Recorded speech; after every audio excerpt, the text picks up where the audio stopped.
आणि ह्या नोटीसमध्ये तुम्ही ह्या ते चेक करू शकता की सीड त्यांनी पूर्ण तुम्हाला रजिस्ट्रेशनचे डेट्स पूर्ण टेबलमध्ये प्रोव्हाइड केलेले आहेत. तुम्हाला ॲप्लिकेशन फॉर्म फिलअप करताना काय काय स्टेप्स तुम्हाला करावे लागतात ते पूर्ण मी तुम्हाला इन डिटेल सांगणार आहे. ॲज वेल ॲज कोणते डॉक्युमेंट तुम्हाला कंपल्सरीली रिक्वायर्ड असतात ते सुद्धा सांगणार आहे आणि कोणते ऑप्शनल डॉक्युमेंट आहेत, म्हणजे जे डॉक्युमेंट तुमच्याकडे नसतील तरी पण चालणार आहे. तर लक्षात घ्या की तुम्हाला 9 स्टेप्स तुम्हाला कंप्लीट करावे लागतात. फॉर्म फिलिंगसाठी हे 9 स्टेप्स आहेत जे तुम्हाला कंप्लीट करावे लागतात. त्याच्यानंतर MST CET डिटेल्स, म्हणजे तुम्हाला PCM ग्रुपला अप्लाय करायचं आहे की तुम्हाला PCB ग्रुपला अप्लाय करायचं आहे. ठीक आहे, हे तुमचे 2 ग्रुप असतात जे खूप इम्पॉर्टंट आहेत. ह्याच्यामध्ये भरपूर मुलं मिस्टेक करतात आणि ती मिस्टेक तुम्ही नको करावं, तर त्याच्यामुळे मी तुम्हाला डिटेल ट्युटोरियल व्हिडिओ प्रोव्हाइड करणार आहे. So don't worry. Latest photograph तुमचा असला पाहिजे, असा अक्षय कुमार सारखा स्टाईलमध्ये असा फोटोग्राफ नको.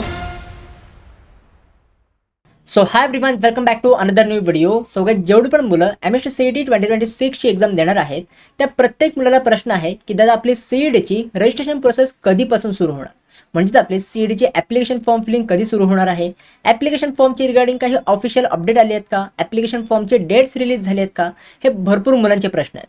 तर तुमच्या क्वेश्चनचे आन्सर मी तुम्हाला आजच्या व्हिडिओमध्ये पूर्ण डिटेलमध्ये देणार आहे. प्लस त्यासोबत तुम्हाला ॲप्लिकेशन फॉर्म फिलअप करताना काय काय स्टेप्स तुम्हाला करावे लागतात ते पूर्ण मी तुम्हाला इन डिटेल सांगणार आहे. ॲज वेल ॲज कोणते डॉक्युमेंट तुम्हाला कंपल्सरीली रिक्वायर्ड असतात, म्हणजे ते डॉक्युमेंट मॅन्डेटरी आहेत, हे तुम्हाला लागणारच आहेत. ते कोणते डॉक्युमेंट आहेत ते सुद्धा सांगणार आहे आणि कोणते ऑप्शनल डॉक्युमेंट आहेत, म्हणजे जे डॉक्युमेंट तुमच्याकडे नसतील तरी पण चालणार आहे.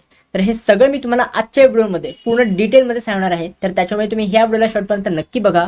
ॲज वेल ॲज जर तुम्ही आपल्या टेलिग्राम ग्रुप जर तुम्ही जॉईन नसेल केलेला तर लवकरात लवकर जॉईन करून घ्या, कारण की ह्या टेलिग्राम ग्रुपवर मी भरपूर काही इम्पॉर्टंट कंटेंट मी तुम्हाला प्रोव्हाइड करत असतो.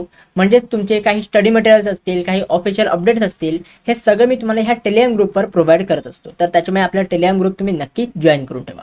सगळ्यात पहिले भरपूर मुलांचे असे कॉमेंट आहेत की दादा फॉर्म आले आहेत का, CETचे फॉर्म आले आहेत का, फॉर्म स्टार्ट हुए है क्या, रजिस्ट्रेशन प्रोसेस कधीपासून सुरू होणार आहे, हे भरपूर मुलांचे कॉमेंट आहेत. हे फक्त 3च कॉमेंट मी इथे लावले आहेत, बट असे मला भरपूर कॉमेंट्स आणि मेसेजेस येत असतात. तर लक्षात घ्या, मी तुम्हाला सिंपल सांगतो की अजूनपर्यंत तुमची रजिस्ट्रेशन प्रोसेस सुरू झालेली नाही आहे. येस, 2026च्या बॅचसाठी CETची ॲप्लिकेशन फॉर्म फिलिंग अजूनपर्यंत सुरू नाही झाली आहे. मग दादा हे कधी सुरू होणार आहे, तर लक्षात घ्या, मी तुम्हाला एक लास्ट इयरची नोटीस दाखवतो. ठीक आहे, तर ही एक लास्ट इयरची नोटीस आहे. तुम्ही याचे डेट पण बघू शकता.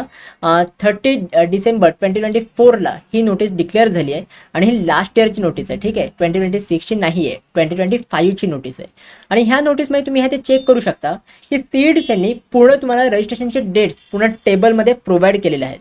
म्हणजे तुमचे ॲप्लिकेशन फॉर्म फिलिंग कधी सुरू होणार आहे, कधीपर्यंत सुरू असणार आहे, तुम्हाला लेट फी कधी अप्लाय होणार आहे, त्याच्यानंतर तुम्ही पेमेंट कधीपर्यंत करू शकता, हे सगळं तुम्हाला टेबलच्या फॉर्मॅटमध्ये CET त्यांनी एक नोटीस प्रोव्हाइड केली आहे. आणि ही नोटीस फक्त लास्ट इयरच नाही, दरवर्षी CET सेल अशी एक नोटीस तुम्हाला प्रोव्हाइड करत असतं. तर लक्षात घ्या की अजूनपर्यंत तुमच्या 2026च्या बॅचसाठी अशी नोटीस आलेली नाही आहे. आत्तापर्यंत तुमच्या टेंटेटिव्ह शेड्यूल रिलीज झालेलं आहे. त्याच्यानंतर CETची एक्झाम तुमची 2 वेळा होणार आहे, ते तुमचं ऑफिशियली कन्फर्म झालेलं आहे. त्याच्यानंतर काय काय डॉक्युमेंट तुमचे रिक्वायर्ड असणार आहेत हे तुमचं कन्फर्म झालं आहे, बट अजूनपर्यंत अशी काही नोटीस आलेली नाही आहे. मी तुम्हाला CETची ऑफिशियल वेबसाईट दाखवतो. ही एक CETची ऑफिशियल वेबसाईट आहे. तर जेव्हा पण काही पण तुम्हाला ऑफिशियली चेक करायचं असेल तर तुम्ही ह्या वेबसाईटवर चेक करत जा. ठीक आहे, तर ह्या वेबसाईटवर जर तुम्ही खाली स्क्रोल केलं तर हे सगळं तुम्हाला टेबल दिसेल. ह्याच टेबलमध्ये सगळे तुमचे ऑफिशियल अपडेट्स आणि नोटीस वगैरे प्रोव्हाइड केलेले असतात.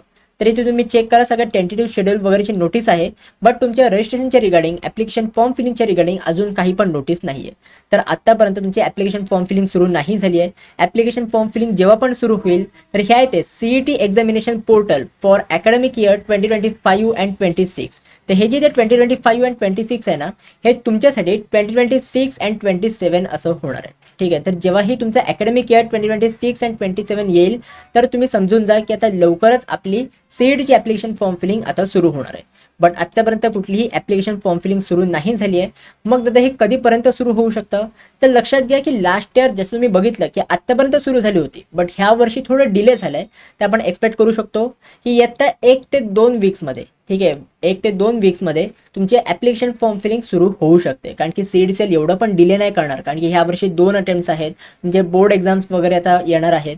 तर त्याच्यामुळे एवढं पण डिले नाही करणार. 1 ते 2 आठवड्यामध्ये तुमचे ॲप्लिकेशन फॉर्म फिलिंगच्या रिगार्डिंग नोटीस सुद्धा रिलीज होईल, ॲज वेल एज तुमचे ॲप्लिकेशन फॉर्म फिलिंग सुद्धा सुरू होईल. सो जेव्हा पण काही ऑफिशियल अपडेट येईल तर ते मी तुम्हाला नक्की सांगेन. आता भरपूर मुलांची रिक्वेस्ट होती, भरपूर मुलांना प्रश्न पडले होते, तर त्याच्यामुळे मी ही व्हिडिओ तुमच्यासाठी प्रोव्हाइड केली आहे. सो आय होप हे तुम्हाला समजलेलं असेल. आता मी तुम्हाला सांगतो की तुम्हाला ॲप्लिकेशन फॉर्म फिलअप करण्यासाठी काय काय स्टेप्स तुम्हाला करावे लागतात. तर लक्षात घ्या की तुम्हाला 9 स्टेप्स तुम्हाला कंप्लीट करावे लागतात. फॉर्म फिलिंगसाठी हे 9 स्टेप्स आहेत जे तुम्हाला कंप्लीट करावे लागतात, ज्याच्यामध्ये स्टेप नंबर 1 आहे रजिस्ट्रेशन ऑर पर्सनल डिटेल्स. आता स्टेप नंबर 1 मध्ये तुम्हाला काय करावं लागतं की तुमचे जेवढे पण पर्सनल डिटेल्स आहेत, जसे की तुमचा नेम आहे, कॅन्डिडेट फुल नेम, तुमचे फादर्स नेम, मदर्स नेम, तुमचा मोबाईल नंबर, ईमेल ID, जेवढे पण तुमचे पर्सनल डिटेल्स आहेत तर हे सगळे तुम्हाला फिल करावे लागतात. त्याच्यानंतर स्टेप नंबर 2 आहे डोमिसाईल अँड कॅटेगरी डिटेल्स.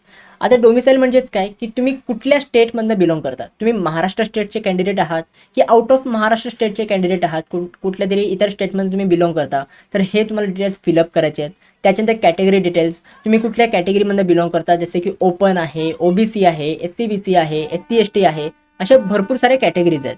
तर तुम्ही कुठल्या कॅटेगरीमधनं बिलॉंग करता तर ते डिटेल्स तुम्हाला येथे फिलअप करावे लागतात. भरपूर मुलांना प्रश्न असतो की दादा डोमिसाईल सर्टिफिकेट आम्हाला अपलोड करावं लागतं का? नाही, डोमिसाईल सर्टिफिकेट तुम्हाला अपलोड नाही करावे लागत. जस्ट तुम्हाला सिलेक्ट करावं लागतं की हा मी महाराष्ट्र स्टेटमधनं बिलॉंग करतो. त्याच्यानंतर कॅटेगरी सर्टिफिकेट तुम्हाला अपलोड करावे लागतात का? नाही. कॅटेगरी तुम्ही कुठल्या कॅटेगरीमध्ये बिलॉंग करतात तर ते फक्त तुम्हाला सिलेक्ट करावं लागतं आणि तुमच्याकडे कॅटेगरीचे डॉक्युमेंट्स अवेलेबल आहेत की नाही आहेत हे जस्ट तुम्हाला सिलेक्ट करायचं असतं की अवेलेबल आहेत, not available, but applied but not received, असे तुम्हाला ऑप्शन दिलेले असतात. तर त्याच्यापैकी एक ऑप्शन तुम्हाला सिलेक्ट करायचा असतो. अवेलेबल असेल तर अवेलेबल करू शकता, अवेलेबल नसेल तर नॉट अवेलेबल करू शकता. बट तुम्हाला डॉक्युमेंट वगैरे आत्ता लगेच अपलोड नाही करावे लागत. इन केस तुमच्याकडे हे कॅटेगरीचे डॉक्युमेंट्स किंवा कुठलेही डॉक्युमेंट अवेलेबल नसतील तरी पण तुम्ही हा ॲप्लिकेशन फॉर्म फिलअप करू शकता. हां, काही कंपल्सरी डॉक्युमेंट आहेत जे मी तुम्हाला पुढे सांगणार आहे. त्याच्यानंतर क्वालिफिकेशन डिटेल्स, तुम्हाला 10वीमध्ये कुठल्या बोर्डमध्ये तुम्ही एक्झाम पास केली आहे, 10वीमध्ये तुम्हाला किती मार्क्स मिळाले होते तर ते सगळे एंटर करावं लागतं.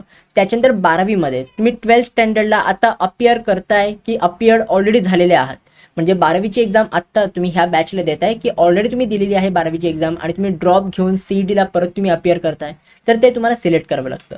जर तुम्ही ड्रॉप घेऊन आता परत CETला अपियर करत असाल, म्हणजे तुम्ही मागच्या वर्षीच 12वीची बोर्ड एक्झाम दिलेली असेल तर तुम्हाला 12वीचे मार्क पण एंटर करावे लागतात.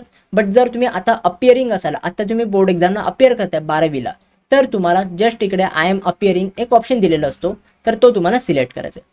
त्याच्यानंतर MST CET डिटेल्स, म्हणजे तुम्हाला PCM ग्रुपला अप्लाय करायचं आहे की तुम्हाला PCB ग्रुपला अप्लाय करायचं आहे. ठीक आहे, हे तुमचे 2 ग्रुप असतात जे खूप इम्पॉर्टंट आहेत. ह्याच्यामध्ये भरपूर मुलं मिस्टेक करतात आणि ती मिस्टेक तुम्ही नको करावं, तर त्याच्यामुळे मी तुम्हाला डिटेल ट्युटोरियल व्हिडिओ प्रोव्हाइड करणार आहे. सो डोंट वरी.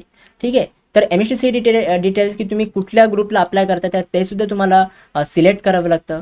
नंतर तुम्हाला फोटोग्राफ आणि तुमची सिग्नेचर अपलोड करावी लागते. त्याच्यानंतर स्टेप नंबर 6 आहे की upload required document for proof of identity.